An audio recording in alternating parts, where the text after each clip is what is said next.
Good morning cadets. Government college Tonk की NCC इकाई में आपका स्वागत है। जैसे कि आप जानते हैं, कोविड-19 के तहत ऑनलाइन क्लासेस का आयोजन किया जा रहा है।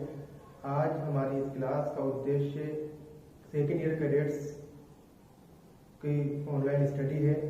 तो आज का जो टॉपिक है वो इस तरह है: NGO, role and contribution of youth towards social welfare. यानी गैर राजकीय संगठन का समाज कल्याण में युवाओं का क्या योगदान है। तो इससे पहले हम बात करें, हम एक भूमिका पेश करते हैं। समाज की सेवा और मानव सेवा के लिए सरकार के साथ साथ एक संस्था और काम करती है जो लाभ नहीं लेती, उसे हम कहते हैं एनजीओ। तो एनजीओ एक प्राइवेट संस्था होती है।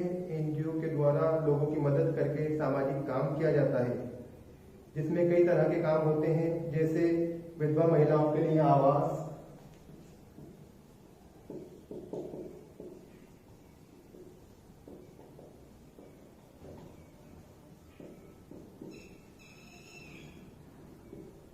दूसरा काम होता है प्रौढ़ शिक्षा, तीसरा होता है रोजगार के संसाधन उपलब्ध कराना,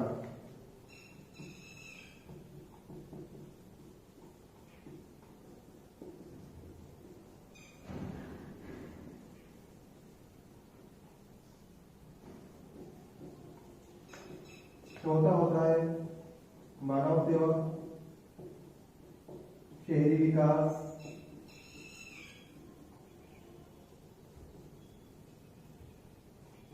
बच्चों को विद्यालयों में भोजन उपलब्ध कराना और उनकी किताबों की व्यवस्था करना। बच्चों को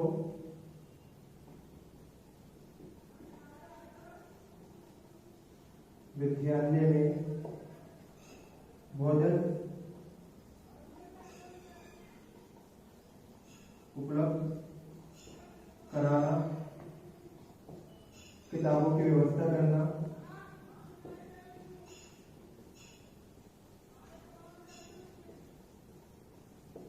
ये सभी कार्य होते हैं। इसके अतिरिक्त भी बहुत से कार्य होते हैं, जैसे जागरूकता, सेवा वितरण, प्रशिक्षण, अध्ययन।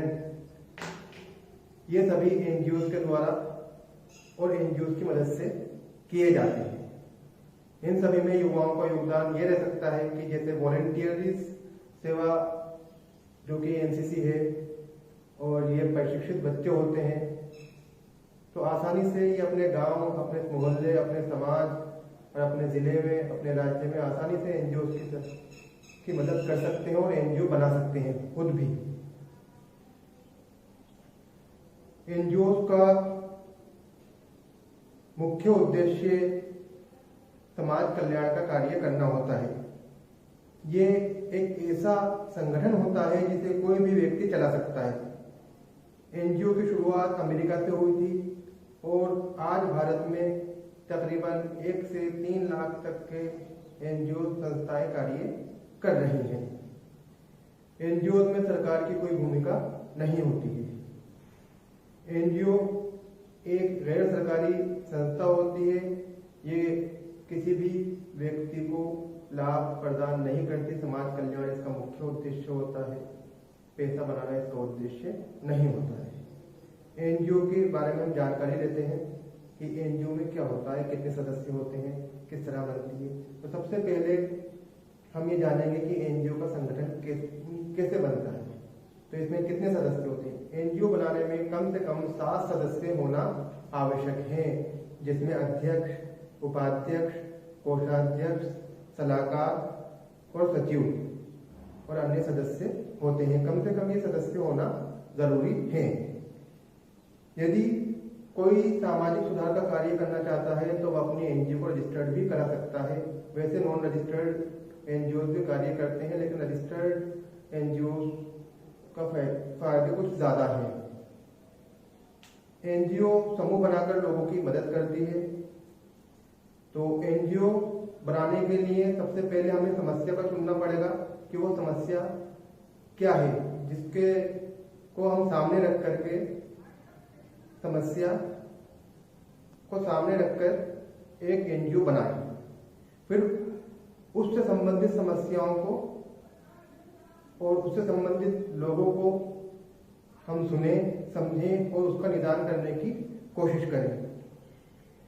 एनजीओ के लिए एनजीओ चलाने के लिए हमें 3 चीजों की जरूरत ज्यादा पड़ती है: फाइनेंशियल मैनेजमेंट, ह्यूमन रिसोर्सेज और नेटवर्किंग। एनजीओ के लिए फाइनेंशियल, पैसा बहुत जरूरी होता है।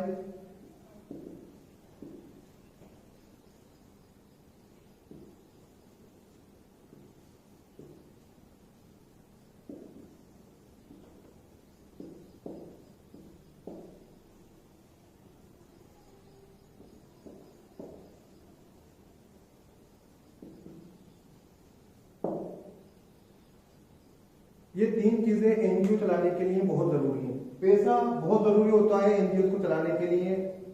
दूसरा होता है ह्यूमन रिसोर्सेज, यानी आपके पास मानव संसाधन कौन से हैं, और नेटवर्किंग। एनजीओ बनाने के लिए जिन डॉक्यूमेंट्स की जरूरत पड़ती है वो है trust deeds, rules and regulation, article of association, affidavit from president, ID proof, residence proof, registered office address और पासपोर्ट मैंडेटरी है इसमें। तो एनजीओ के उद्देश्य क्या क्या होते हैं, अब हम इस पर नजर डालते हैं। जागरूकता, सेवा वितरण, प्रशिक्षण, अध्ययन, गरीब अनाथ बच्चों को शिक्षा देना, स्कूली बच्चों को अच्छा भोजन उपलब्ध कराना, उनको पुस्तकें उपलब्ध कराना, महिलाओं को आवास दिलवाना, गरीबी उन्मूलन, अपराधी पुनर्वास, युवा कार्य आदि एनजीओ के उद्देश्य होते हैं। अब हम देखेंगे एनजीओ कितने प्रकार की होती है। एनजीओ 4 प्रकार की होती है। Bingo, business friendly international NGO.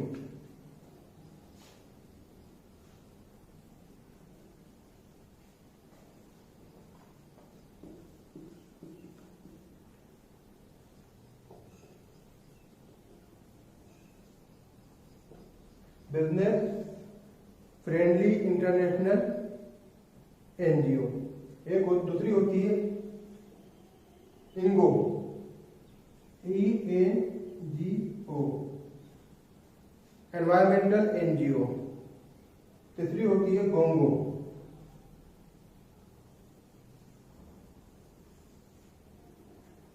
Government organised non governmental organisation. चौथी होती है इंगो, इंटरनेशनल एनजीओ।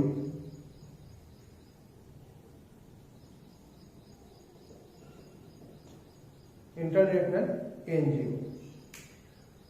इस तरह से जो एनजीओ समाज कल्याण के लिए काम कर रही हैं उसमें इस्माइल फाउंडेशन, नन्ही कली, give India foundation, helping India foundation और अजीम प्रेमजी फाउंडेशन है।